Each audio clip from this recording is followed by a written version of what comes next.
Hey guys, it's Drew, and today as a design team member for lisasalteredart.com, I wanted to share with you this tag I created using one of the collage images from her website. There's some great images there, and I just wanted to go over the website really quickly. So I have it up on my iPad here. I'm not really sure if you could see it, but this is what you're basically going to look at. I'm going to switch it this way. So when you go onto the website, it's lisasalteredart.com, as you can see that, and it's just a great website, and you could go shopping here. Just click on the little shop. Let's say you wanted to shop fairies. You just shop fairies. I want to shop this one, and I want this image here.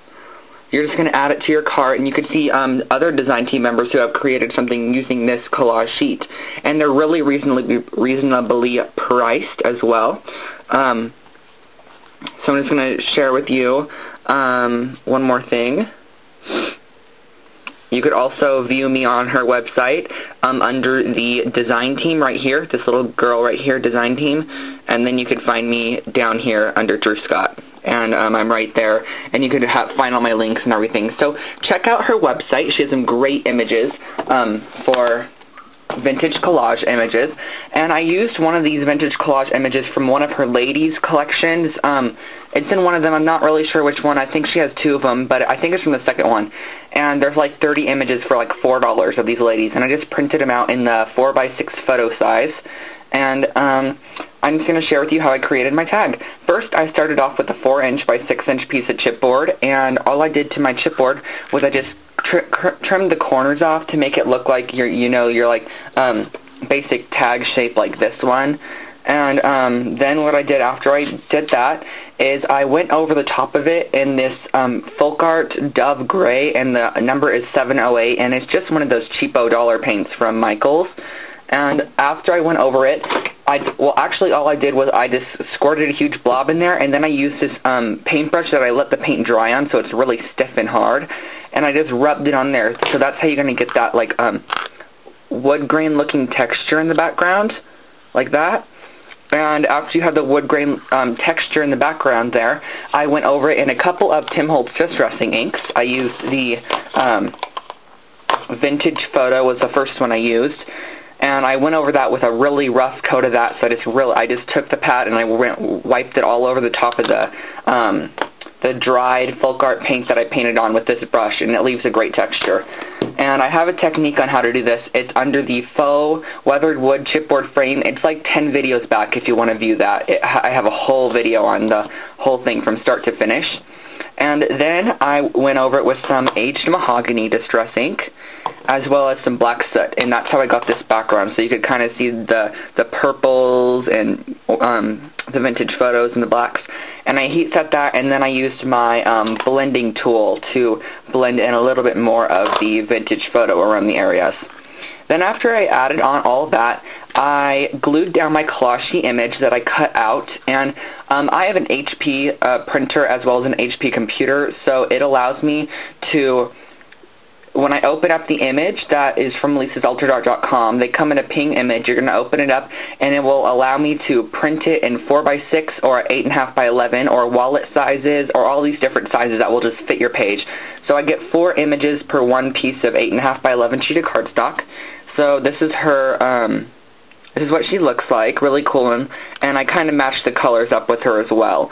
And then what I did was I used some of these flowers from IamRoses.com, and Boonma over at IamRoses.com has great customer service, so go check her out. I've ordered tons of stuff from IamRoses.com, great products, and really great prices. And then what I did after, these were completely white, and I used one of my new favorite stamps. This is a stamp from Stampers Anonymous, and as well Ted over at Stampers Anonymous has great customer service as well, so check them out as well. And it's a really large stamp, as you could probably tell.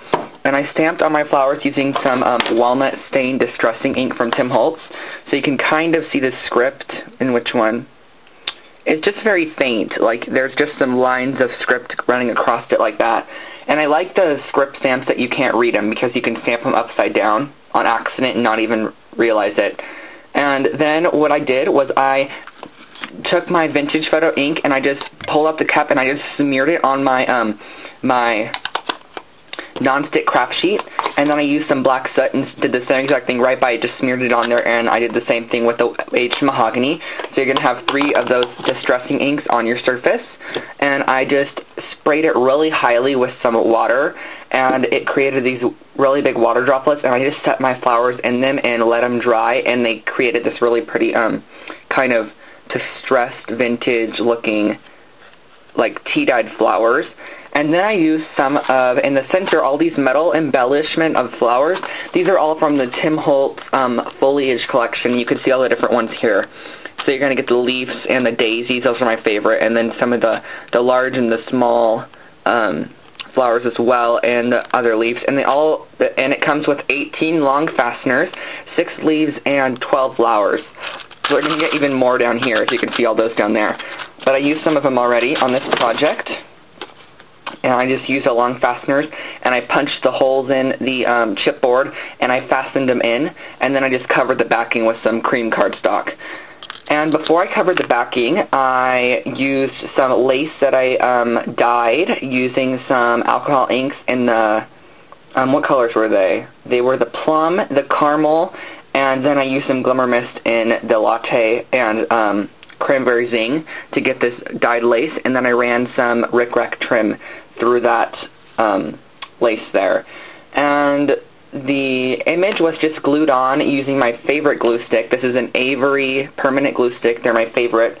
And they actually sell them at our local dollar store, and they're so strong. And then after I did that, I adhered my lace onto my chipboard before I covered the back, so you can kind of see it's covered there. And the last thing what I did was I punched a hole in the top, and I threaded through some trim, or some Rick Rack trim here, and also some of this like beaded tinsel trim that I got from Nancy. Thanks so much, Nancy.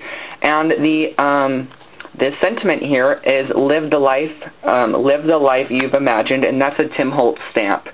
And I actually just talked to Mario, which is Tim Holtz's manager, and me and my mom are getting some shirts that say live the life you've imagined, with like that guy with the umbrella and everything. So that's really neat. And then I inked these up with the Vintage Photo Distressing ink, and that's what they look like after they've been inked. And I just stamped them on this, just some manila cardstock like this. And that is it. And then I added some chain here, which you can find on my website at cardofmyeye.com. It looks something like this. And I just added 3 links to the chain, and then I added on this charm that I got from Arlene. Thanks so much, Arlene. And that basically finishes up this tag that I created for lisasalteredart.com. Don't forget to go and check their website out. They have great, inexpensive collage sheets that are really high-quality collage sheets. So thank you guys so much for watching, and I hope you all have a great day. Bye, everyone.